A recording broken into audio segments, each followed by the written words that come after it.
a través de los gallardos y obscenos años de los períodos gótico, Tudor y carlino, que dieron a los ingleses la Carta Magna y fueron testigos del reinado de Isabel, del surgimiento de Shakespeare y presenciaron el ascenso de Carlos I al trono.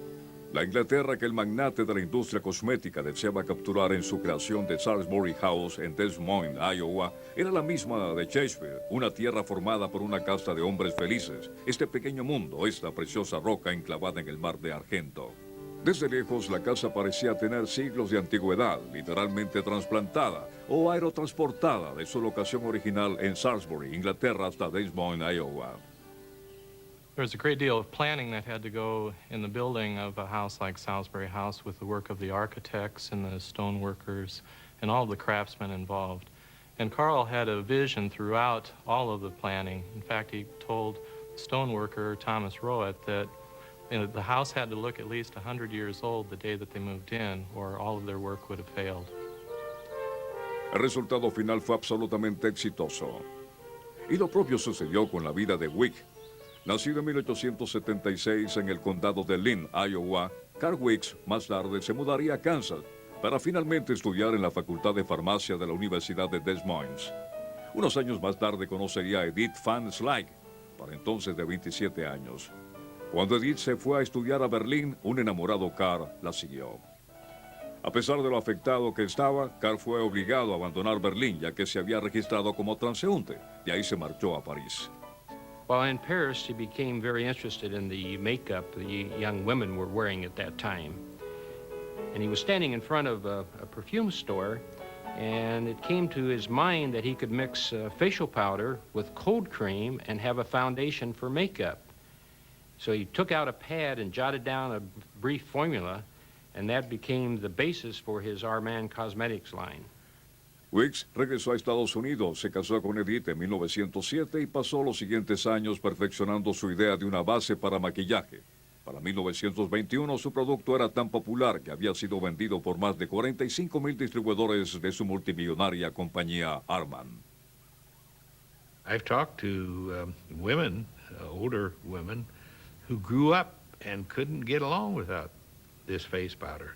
And he was bright enough to hire some advertising people to advertise it and to put it in a fancy box and add a nice smell to it. And I'm told it sold like hotcakes all over the United States. And here suddenly now he was wealthy. And what do you do with your money? Carl Weeks decidió construir una casa con todo ese dinero. Para entonces, Carl y Edith eran padres de 4 niños. La familia ya se había hecho muy extensa para su pequeña cabaña en los suburbios y Edith bromeaba acerca de divorciarse si no se mudaba para un lugar más grande. La casa que los Weeks soñaban tenía que ser única, romántica y que a la vez sugiriera el esplendor europeo, una fachada antigua sobrepuesta a una moderna casa. Fue en el verano de 1921, durante un viaje, que los Weeks encontraron el modelo para su casa. Un fascinante pabellón de casa construido en piedra, conocido como la Casa del Rey en Salisbury, Inglaterra.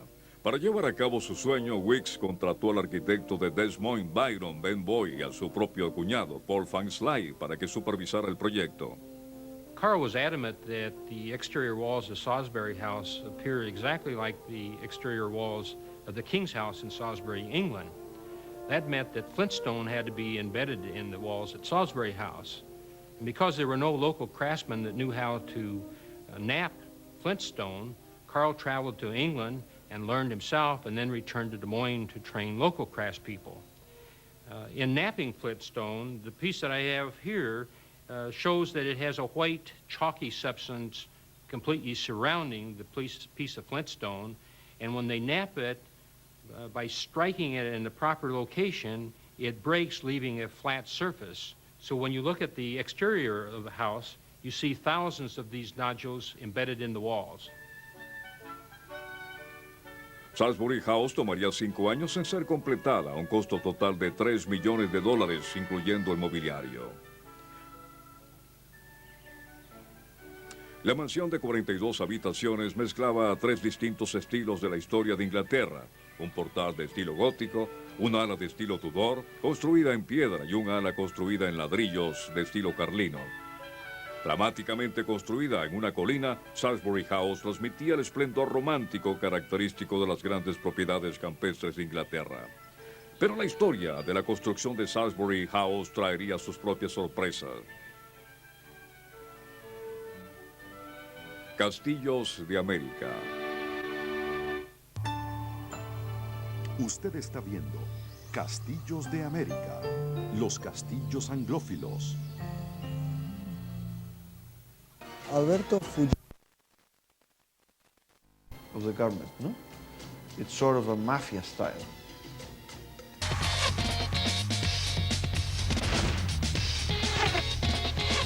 La próxima semana, de lunes a viernes, solo encontrarás hombres trabajando en The History Channel. Gordo, pasame una toalla limpia. Va. Esta toalla no está limpia. ¿Cómo sabes si una toalla está realmente limpia? Si huele al nuevo Rindex, que elimina la suciedad que se ve y la que no se ve, dejando tu ropa impecable y oliendo a limpia. Esta sí está limpia. Llegó el nuevo Rindex, tu ropa impecable y perfumada, sin pagar de más.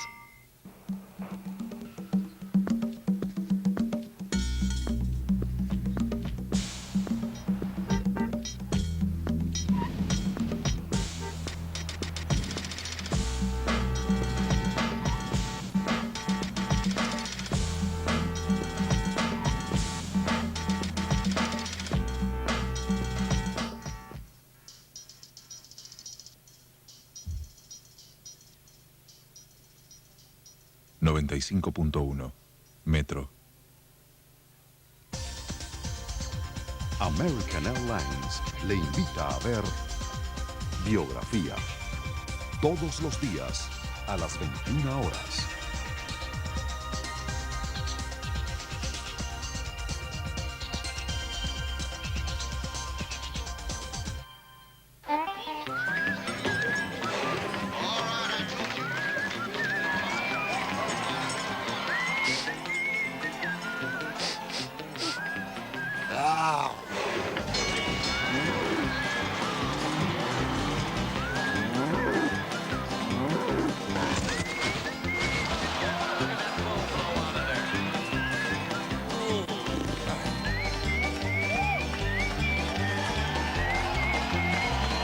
Si olés mal, la pasas mal. El nuevo Rexona Deo Fresh neutraliza el mal olor para que sus fragancias frescas duren las 24 horas. Mirá la hormiguita. ¿De las coloradas? ¿Pero qué está por hacer? Iba a tocar una. ¿Cómo vas a tocar la hormiguita? Sí, un montón. Imagínate que venga un gigante de arriba y con un palo que parece un árbol te rompa la Una vez cabeza. me picó una en un dedo. ¿Qué será de tu ángel de la guarda? Ahora te cuida Neo, de Oz de Binario. Che, ¿sabías que estas se comunican por telequinesis? El Rey. Elvis Presley.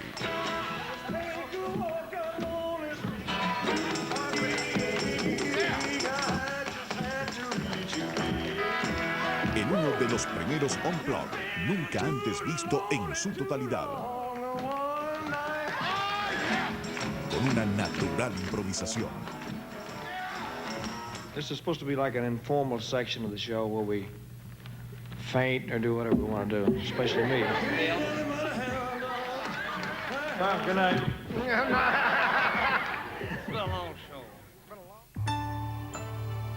Continúa Castillos de América, los castillos anglófilos. Castillos de América. Carl Weeks se aseguró de que la entrada a la casa Salisbury fuera tan impactante como la de la auténtica. Los visitantes entraban por un portal gótico tallado en piedra que desembocaba en el gran salón. La atmósfera solemne y casi eclesiástica de este salón lo convirtió en el lugar favorito de la familia Weeks y de los amigos que les visitaban los domingos.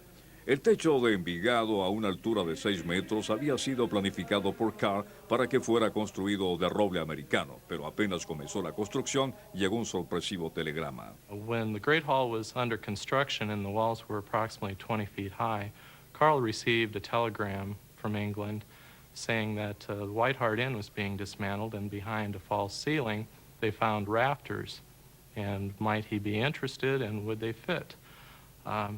They took measurements, and indeed they did fit, so they disassembled the rafters and shipped them here and incorporated them into the construction of the ceiling of the Great Hall. And one of the amazing stories is not only they date back to Shakespeare's days, but many believe that Shakespeare performed under those very rafters. A medida que avanzaba la construcción, Carl y Edith viajaban al exterior para adquirir obras de arte, muebles y antigüedades arquitectónicas para completar los interiores de Salisbury House. When Carl Weeks was planning to put his paneling in the house, he first thought about using Iowa black walnut for paneling, but he consulted a friend of his in Salisbury, England, who was an antique dealer there named Reginald Mullins, and Mullins told Carl that he really needed fine old English oak paneling. He put Carl Weeks in touch with the owners of a mansion down the street from his shop, which still had all of its old interiors. The owners of the mansion, which housed a home for boys, told Carl Weeks that they could negotiate a trade. They needed central heating and plumbing and electricity, and they offered to trade Carl their old interiors for the renovation of their mansion. And so that was done. Cuando los obreros derribaron las paredes del antiguo orfanato de la calle Crane, descubrieron algunas chimeneas de estilo Tudor, incluyendo una con un rosetón Tudor que actualmente se encuentra en el Gran Salón. Sobre este, los Weeks colgaron un tapiz de bramante de Bruselas del siglo XVI que había pertenecido al emperador austrohúngaro Francisco José. Los paneles centrales de las ventanas principales del Gran Salón fueron decoradas con dos vitrales con motivos reales de los que se dijo que eran conmemorativos de las visitas realizadas por miembros de la realeza al orfanato de la calle Crane. En tanto los Weeks deseaban que su casa pareciera auténticamente inglesa, ellos, al igual que otros miembros del movimiento, viajaban frecuentemente y adquirían cualquier objeto que les agradara, sin limitarse a una cultura o periodos históricos en particular.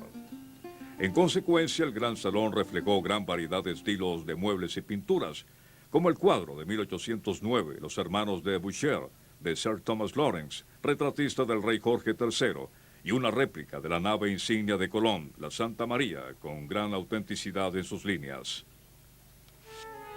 El mismo eclecticismo estaba presente en el corredor oeste, un tapete de Tabriz de 1880, el cuadro de estilo impresionista Melodía Fugaz, pintado en 1928 por la artista Lillian Gane, amiga de la familia. Una colección de coloridos mantones de seda pertenecientes a la señora Weeks y un tapete de abusón de 1790. Desde el pasillo oeste, los Weeks se comunicaban con su costosa biblioteca de libros extraordinarios.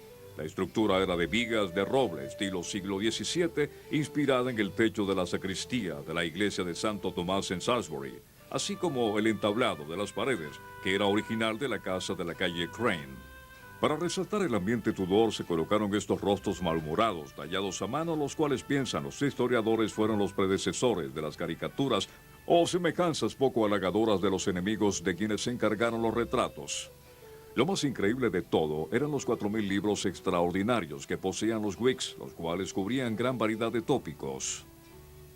When Carl Weeks was only 17 years old, he started collecting books. He was living above the Green and Bentley drugstore in Oskaloosa, Iowa, and there is a picture in the archives of his shelf of books, the beginning of the Weeks collection. The library has now 3,000 wonderful first editions, rare books, many wonderful things in Carl Weeks' collection.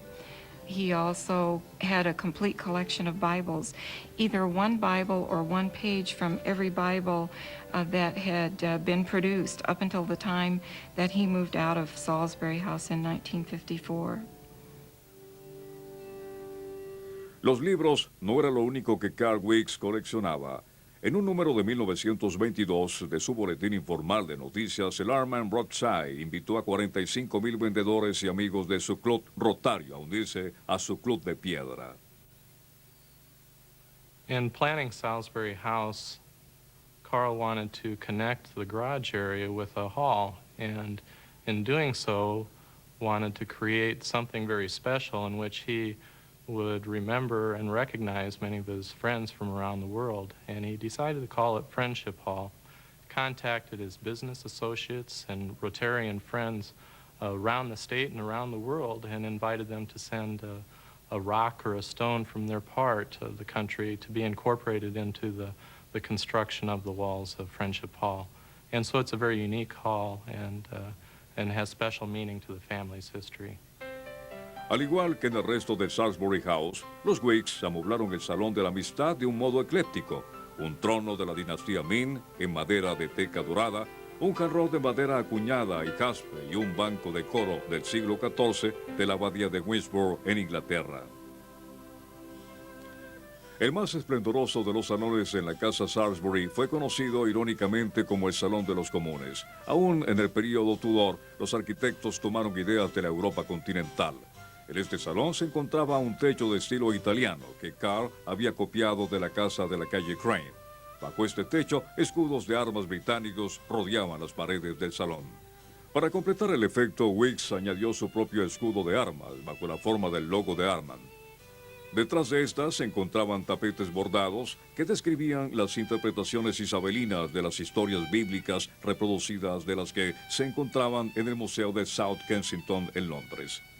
El Salón de los Comunes reflejaba varios siglos de la historia inglesa, un caballete de la abadía de Windsor, paneles y una chimenea de la casa de la calle Crane y un armario de estilo carlino. Pero este salón, decorado auténticamente en el estilo del siglo XVI, también contenía un chocante anacronismo. Era aquí donde los Wicks ofrecían espléndidas fiestas por lo que necesitaban de un piano, instrumento que no fue creado sino hasta el siglo XVIII. Sin embargo, Carr ordenó un piano tallado a mano en roble antiguo de estilo isabelino del siglo XVI. Una vez fabricado, fue embarcado para Nueva York, donde Steinway & Son le insertó uno de sus famosos instrumentos.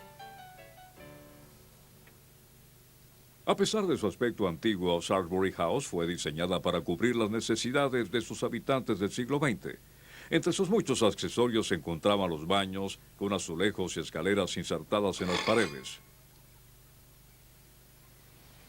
Un establo de estilo inglés escondía un estacionamiento para 6 automóviles y un moderno órgano cuyos cañones escondidos en la base hacían sonar los últimos éxitos del foxtrot.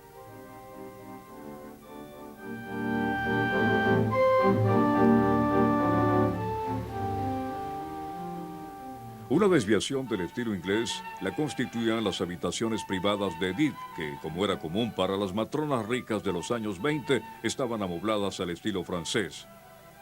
Aquí se encontraba su sala de estar, con sillas de corte francés tapizadas en terciopelo de seda, un armario de costura de estilo Luis XVI y un secretaire del siglo XVIII fabricado en palo de rosa. En la parte superior se encontraba un retrato pintado por Lillian Yen cuando la señora Wicks contaba 48 años de edad.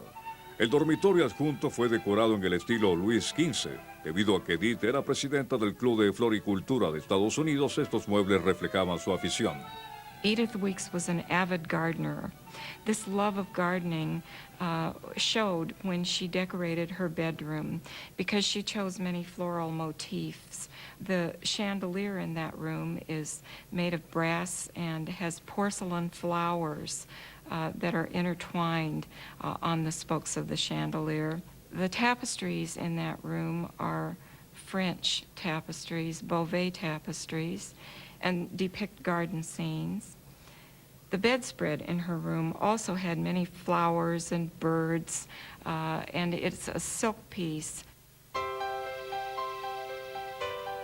Los Wicks se mudaron a Salisbury House en diciembre de 1926, pero su posesión como dueños lamentablemente fue muy corta. Luego de sufrir algunos reveses financieros debido a la depresión de 1929, Carl y Edith se dieron cuenta de las dificultades para mantener Salisbury House.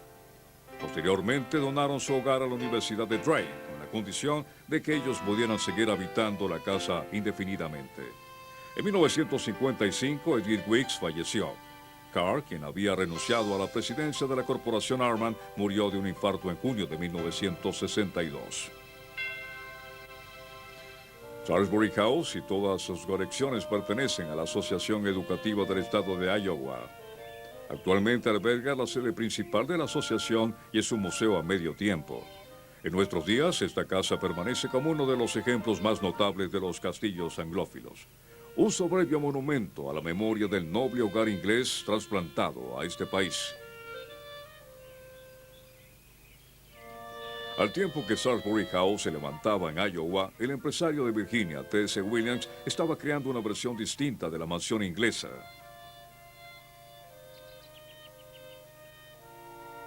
Castillos de América. Usted está viendo Castillos de América, los castillos anglófilos. El rey. Elvis Presley.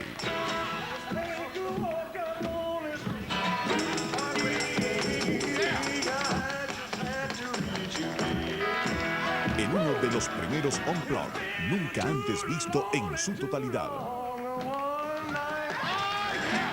Con una natural improvisación. This is supposed to be like an informal section of the show where we faint or do whatever we want to do, especially me. Good night. ¿Qué pasaría si estas monjitas pudieran ser un poco más...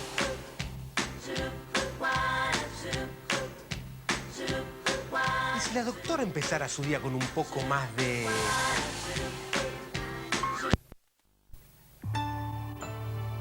Continúa Castillos de América, los castillos anglófilos.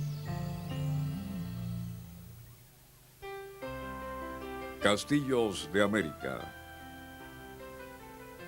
Pocos castillos anglófilos son nombrados tan acertadamente como Ashcroft Hall en Richmond, Virginia. Actualmente esta propiedad de estilo Tudor se levanta a la vera de los campos de cultivo, al igual que sucedía en Inglaterra hace 500 años. There exist more than 500 deeds concerning Agecroft Hall, so we've been able to document the ownership of the hall from 1199 until the present time. The hall stood in Lancashire, in England, and the first deed, the earliest deed, was 1199, and it was a grant of land from King John to Elias de Pendlebury, and this is the land where Agecroft Hall was later built. Originalmente la mansión era propiedad de la familia Pendlebury, pasando posteriormente a manos de los Langley y los Darcy. Por generaciones fue una granja donde se cultivó el apio y el cáñamo para el comercio de lienzos, pero el tiempo no pasa en vano. When the Industrial Revolution began in Lancashire, it overtook Agecroft Hall. Land was no longer used for agriculture. There was a coal mine right beside the hall. The railway line went through the backyard almost, and the canal was bringing pollution and industry into the area. Gradually, the hall was left. There was a serious fire there, and by the time the last Dauncey who lived there died, the hall had been up for sale and, in fact, offered to the local community, but nobody had the money to restore it and make it of any use. En 1926, a punto de ser demolida, Agecroft Hall fue salvada por el magnate empresarial Thomas C. Williams Jr., hombre educado y filántropo, profundamente consciente de su herencia sureña. Williams manejó la compañía tabacalera de su familia desde 1880 hasta 1900, cuando fue adquirida por la compañía tabacalera americana. No fue sino hasta 1921 que Williams, de 57 años, finalmente se enamoró contrayendo matrimonio con Elizabeth Bessie Booker, de 28 años. Luego de su luna de miel en Europa, Thomas y Bessie soñaban construir una comunidad que fuera claramente inglesa y que honrara el legado de Virginia como colonia británica. En 1924, conjuntamente con el urbanista John Mullen, Williams desarrolló Windsor Farms, el primer suburbio de Richmond. Windsor Farms from the 1920s forward was the premier address in Richmond, Virginia. It was part of the westward expansion that had begun in the 1890s with Monument Avenue and then continued westward. T.C. Williams, a tobacco magnate and a banker in this area, owned Windsor Farms, about a 500-acre parcel, and decided to create a community here, almost an English village. Williams necesitaba una gran propiedad que sirviera como asentamiento de su comunidad inglesa y encontró su piedra angular en 1925 cuando el arquitecto de Manhattan, Henry Morse, se enteró que Aycroft, propiedad del siglo XV, iba a ser subastada en Lancashire. En contraste con Salisbury House, Aycroft Hall había sido literalmente trasplantada de Inglaterra. En marzo de 1926, Aycroft Hall fue totalmente desmantelada y trasladada pieza por pieza a través del Atlántico hasta Virginia. En los 2 años siguientes, Aycroft fue armada nuevamente para convertirse en el centro del nuevo suburbio de Richmond, Windsor Farms. Extensos jardines realzaban la atmósfera antigua de Aycroft Hall. A pesar de que Bessie Williams era aficionada a la jardinería, los Williams contrataron al notable paisajista Charles Gillette para crear los jardines de Aycroft, de tradicional estilo inglés, con anchos caminos de ladrillo y setos vivos de madera de boj. Como era típico de las mansiones inglesas de estilo Tudor, Aycroft Hall lucía 2 grandes puertas de entrada fabricadas en madera con una pequeña puerta de observación o postigo. De ahí, atravesando un pasillo exterior, los huéspedes podían ingresar al gran salón. La reconstrucción de los 6.000 metros cuadrados de Aycroft Hall costó $250,000. Para celebrar el logro, los Williams planificaron un gran evento en el gran salón. To celebrate Agecroft's opening, Tom and Bessie planned an elaborate celebration that was based on a play by Ben Jonson that was written in the 1600s called The Masque of Christmas. There were several different groups involved, including Little Theater members from Richmond who imported actors from New York for different lead roles. There's a series of costume sketches that survive that show in really vivid color how the local costumer interpreted Ben Jonson's words from the 1600s, and she's very faithful in creating these costumes down to giving different members of the cast gilded rosemary in their hats or collars made out of gingerbread, which looks a little bit different when you make it out of black silk. En el siglo XV, el Gran Salón fue centro de la vida de la mansión, un sitio para relajarse, comer y socializar. Pero hacia el siglo XVII, el Gran Salón se convirtió en la entrada, el área de comedor de la servidumbre y el salón común.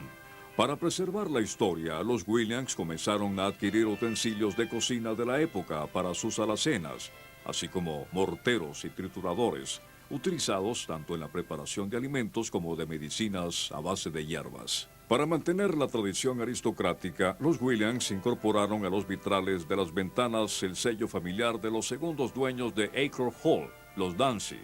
Las iniciales RL, que aparecen en la parte superior, son un reconocimiento de los dueños originales, los Langley. Los paneles de roble del Gran Salón también identifican a los dueños previos. Se cree que estos son auténticos perfiles de los Dancy, en contraste con los caricaturescos rostros malhumorados tallados en las paredes de Salisbury House. Al igual que otros anglófilos, los Williams expusieron el obligatorio escudo de armas en el Gran Salón, y a pesar de que actualmente el salón adjunto está amoblado en un estilo acorde con su origen del siglo XVI, este salón era un poco más moderno cuando Tom y Bessie lo utilizaban. The furnishings in Agecroft today are somewhat different than they were in Tom and Bessie's day here. For example, in the room that they used for their living space, they had a very large variety of upholstered furniture, several potted plants, elaborate draperies. Some of the other things in that particular parlor setting were sort of a household desk for paying bills, as well as a lot of overstuffed, comfortable chairs, possibly for reading. Contrariamente, los salones del siglo XVII o galerías, como fueron llamados, eran frecuentemente decorados con instrumentos musicales. Estos salones eran utilizados para realizar variadas actividades durante el tiempo libre, desde jugar ajedrez hasta interpretar en el clavicordio, un antecesor del piano. Adyacente a este salón se encontraba el comedor. Este, en Aycroft Hall, reflejaba a los banquetes espartanos a que acostumbraban los aristócratas de los períodos Tudor y Eduardino. También en el comedor se encuentra una colección iniciada por los Williams, perteneciente al período de la plata esterlina. Los Dancy probablemente poseían piezas como esta bandeja y jarra de plata de 1658, decorados con motivos clásicos en diseño de calado alemán.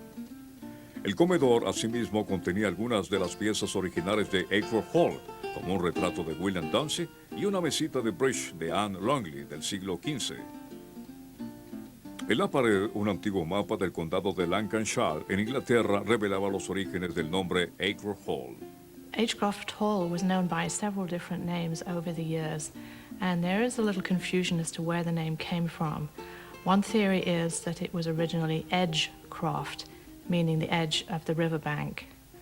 Another idea is that it came from the word H, which was the old name for celery, and that celery was possibly grown in that area.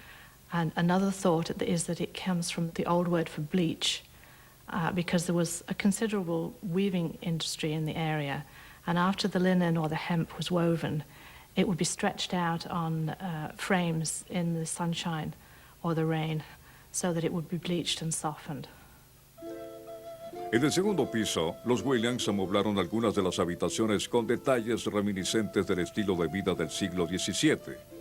Al contrario de las costumbres modernas, los huéspedes en el período Tudor eran alocados en recámaras y por esto estas habitaciones eran decoradas de modo rimbombante. Como evidencia, esta enrevesada cabecera de cama en la recámara norte. La vida transcurría lentamente en la Inglaterra de los períodos Tudor y Eduardino, como lo muestra este reloj linterna, en el que se evidencia la más avanzada tecnología de la época. Una manecilla se movía alrededor de la faz del reloj, mientras que pequeñas muescas marcaban periodos de 20 minutos. Los húmedos y extremadamente fríos inviernos ingleses dificultaban poder conservar el calor, sobre todo en casas extensas como Acre Hall. En consecuencia, la decoración debía contribuir a contrarrestar el frío. Las cortinas como estas en la cámara de los tapices databan del siglo XVII y tenían su origen en los estilos de Flandes y Bruselas. También en el segundo piso se encontraba la biblioteca, que representaba un digno tributo al apego de los Williams por la vida inglesa. Con sus 3.800 volúmenes, la biblioteca era crucial para la apariencia que los Williams querían crear en Acre Hall. En las paredes colgaban retratos de Thomas y Bessie. Aquí también se encontraba la mesa larga y angosta y otros objetos valiosos, como un reloj Tiffany, un reloj de pie Simon Wheeler y un icono ruso. De manera trágica, Thomas Williams solo vivió un año después que Acre Hall fue terminada. 3 años más tarde, su viuda, Bessie, contrajo matrimonio con el doctor David Morton y continuaron habitando Acre Hall hasta 1969. Desde sus orígenes como sede de una granja en Lancashire, Inglaterra, Acre Hall ha resistido el paso de los años. Es probablemente esta capacidad de perdurar, de renacer, como lo habría dicho una vez el poeta inglés John Milton, de la oportuna frescura del sueño. Esto explica cómo Acre Hall aún rememora la Merry Old England desde su asentamiento a orillas del río James en Virginia. En un territorio adyacente a las Windsor Farms, los amigos de los Williams, Alexander y Virginia Weather, también quisieron recrear una mansión inglesa. Castillos de América. Usted está viendo Castillos de América, los castillos anglófilos.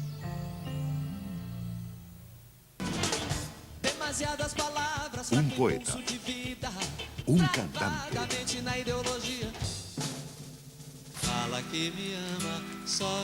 un sentimiento. Caetano Veloso, en Mundo de la Música.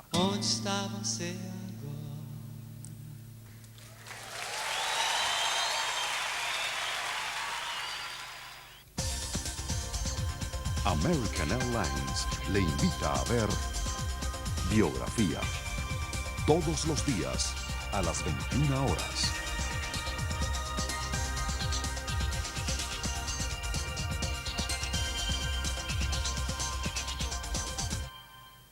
¿Qué pasaría si estas monjitas pudieran ser un poco más?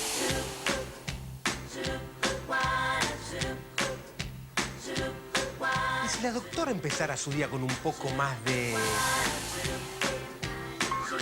Ahora Ala tiene una nueva fórmula con perlas azules que libera una suave acción efervescente, dejando los blancos deslumbrantes, los colores radiantes. Digamos un poco más... Nuevo Ala Acción Efervescente. Blancos deslumbrantes, colores radiantes. Hace años que Vic Vitapirena te acompaña aliviando las molestias de la gripe gracias a su fórmula que combina un medicamento efectivo, vitamina C, miel y limón para reconfortarte rápidamente. Vic Vitapirena, siempre cerca tuyo. Che, ¿sabes hacer esto? No te sale. ¿A vos te sale esto? ¿Y la llamada del pelícano? ¿La sabés? ¿Qué será de tu ángel de la guarda? Ahora te cuida Neo, de Os de Binario. Obvio, salame.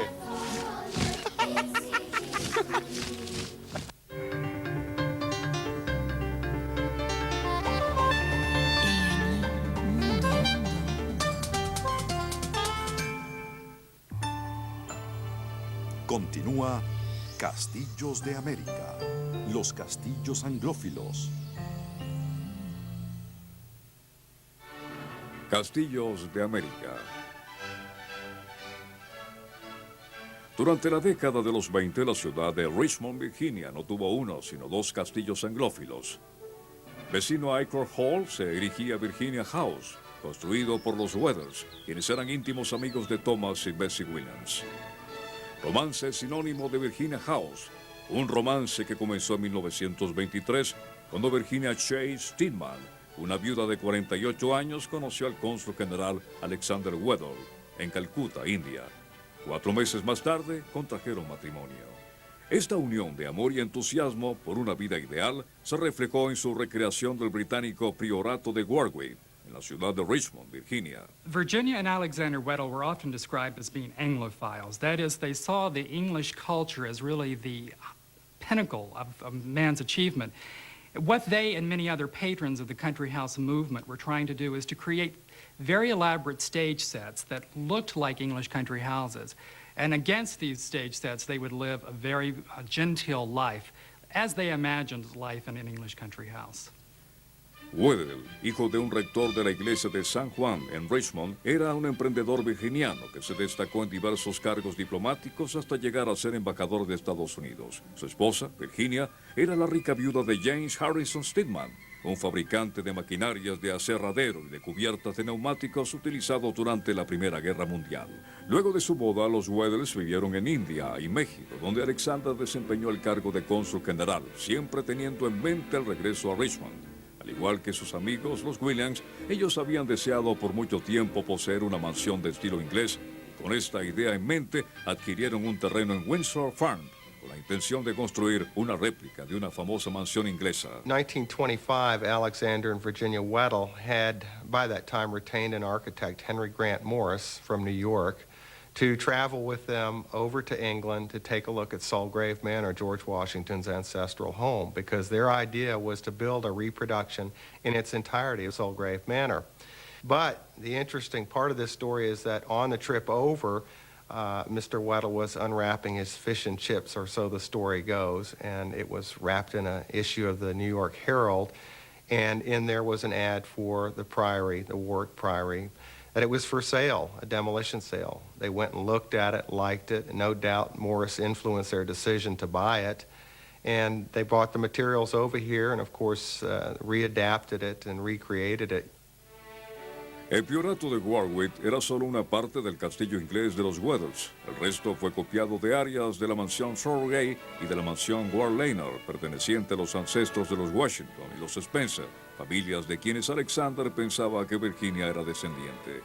Y fue Virginia quien impulsó la creación de esta casa, ya que estaba ansiosa por resaltar los lazos entre Inglaterra y sus propios ancestros. Americans of wealth have always been fascinated by European and especially English living. In the case of Virginia House, one finds an attempt to create a link with the father of the country. They took Sulgrave Manor, which was George Washington's ancestral home in England. Washington never saw it, but it is recreated in Richmond, Virginia, at Virginia House. Para fomentar esta conexión, Alexander nombró el castillo en honor de su esposa, no en honor del Commonwealth de Virginia, como la gente generalmente creía. Ellos diseñaron su hogar con visión futurista. Alexander and Virginia Weddell never had children. They married rather late. It was her second marriage. They really pursued a lot of social and civic causes and wanted to make a lot of improvements. They were not content simply to sit on the money they had. One of the things that they did was to design this house to house the collections of the Virginia Historical Society. This was rather unique for that time. Of course, we know that many of these great estates have been turned since the death of their owners into museums, historic sites, public gardens. But not many were actually planned initially to serve a public purpose, and this place was. Divisar desde lejos Virginia House, admirar sus chimeneas, torres y corredores, era como sentir que se estaba viajando a través de la antigua Inglaterra. De cerca, la sensación crecía gracias a las fachadas de piedra climatizadas, emplomadas ventanas y los elaborados detalles en piedra, incluyendo la réplica de un escudo de armas de los Washington situado en el ala Surrey. Lujosos jardines y paisajes también eran necesarios para crearle a Virginia House una imagen de antigua propiedad campestre. Estos fueron diseñados por Charles Gillette, el talentoso paisajista que creó para los Williams los jardines de la vecina Ackford Hall. Charles Gillette had a wonderful relationship with both Mr. and Mrs. Alexander Weddell, and I think you sense that as you go through the gardens today. I think the garden here at Virginia House in particular is one of the most romantic that you can see in Virginia.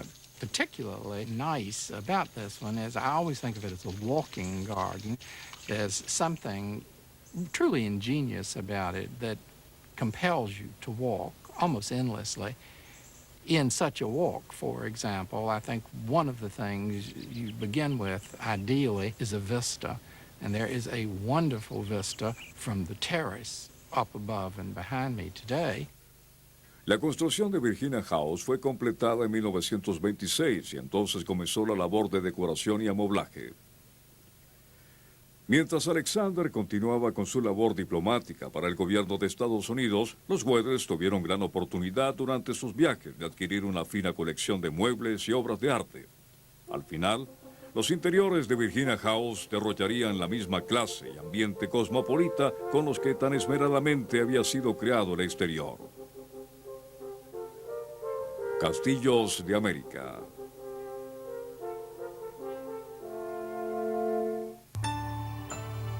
Usted está viendo Castillos de América, los castillos anglófilos.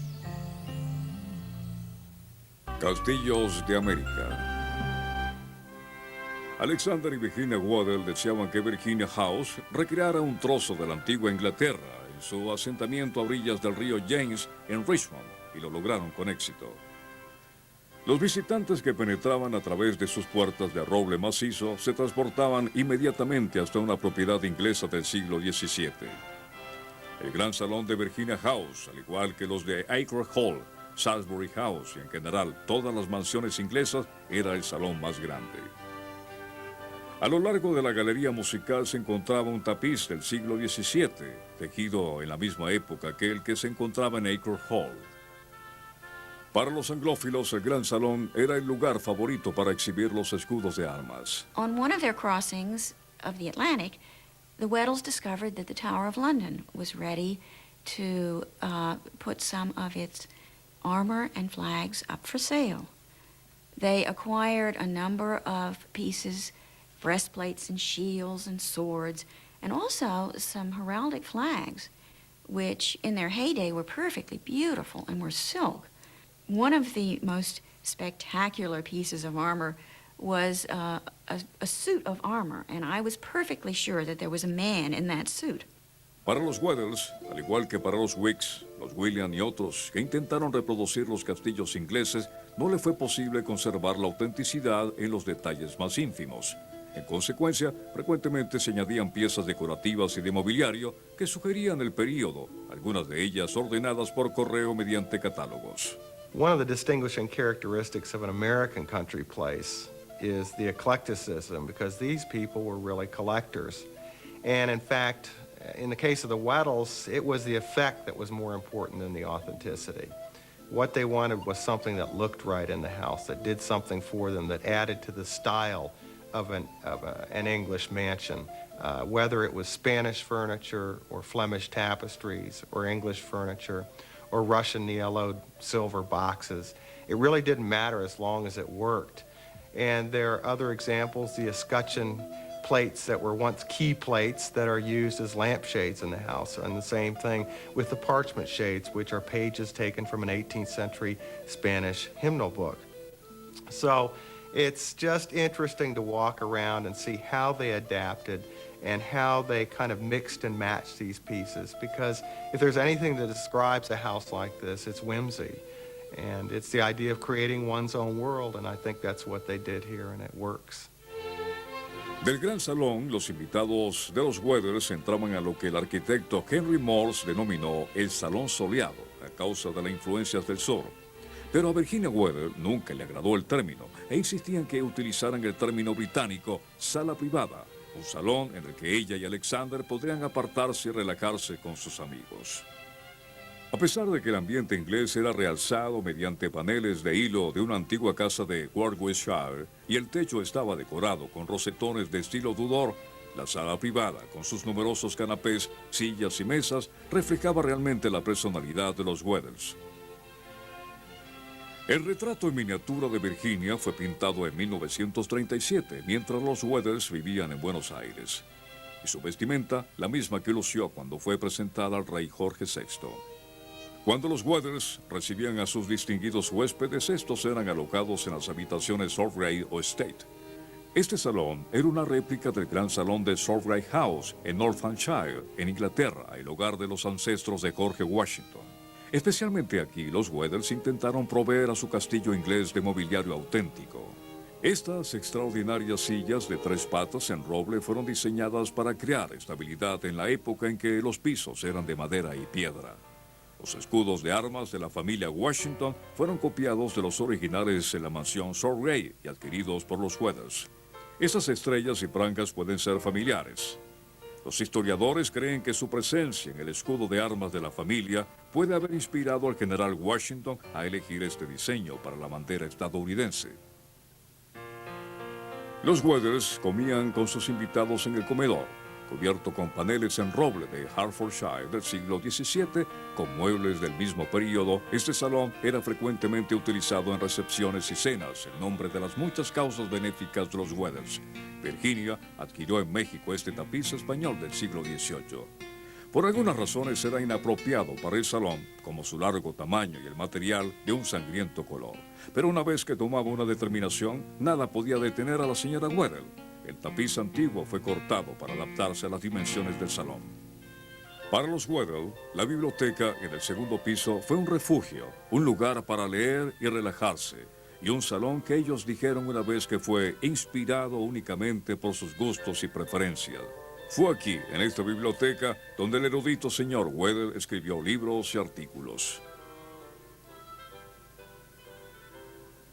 Encima de la chimenea se encontraba un mapa de Virginia, copiado de un original del siglo XVII.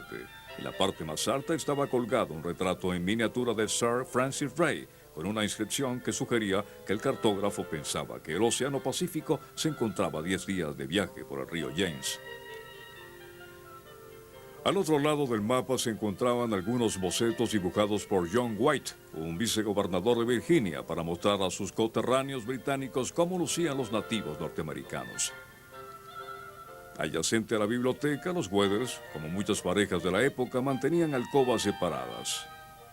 El dormitorio de Alexander es austero y, aparte de la cama del siglo XVIII, lo que más destaca es la imponente vista hacia los jardines y hacia el distante río James. El dormitorio de Virginia contrastaba con el estilo oscuro y monástico de la habitación de su esposo. Descrita como su refugio privado, la alcoba estaba decorada en un delicado estilo.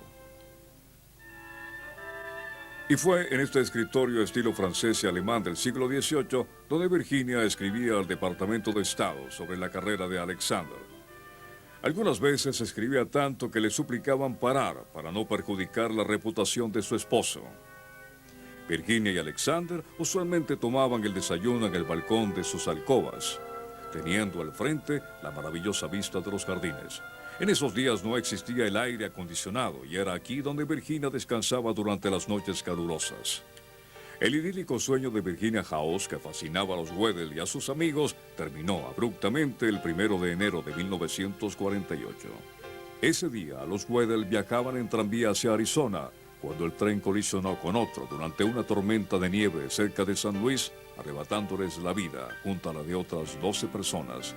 Como habían planeado, Virginia House pasó a manos de la Sociedad de Historia de Virginia. Irónicamente, la brusquedad de la muerte de los Weddell recordaba el ideal heroico de uno de los autores favoritos de Alexander, Sir Walter Scott. Una hora en la vida, vivida intensamente con acciones gloriosas y colmada de riesgos ennoblecedores, vale más que todos los años de mezquina decencia. Los Weddell representaron el epítome de esta filosofía, tanto por su personalidad como por el espíritu de la mansión inglesa que recrearon en Windsor Farm.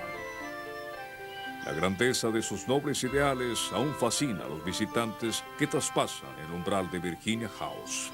El mismo espíritu impregna las paredes y salones de Salisbury House y Acre Hall, monumentos a los lazos con nuestro glorioso origen inglés, cuidadosamente transportados a través del Atlántico para convertirse en los distinguidos castillos anglófilos de América.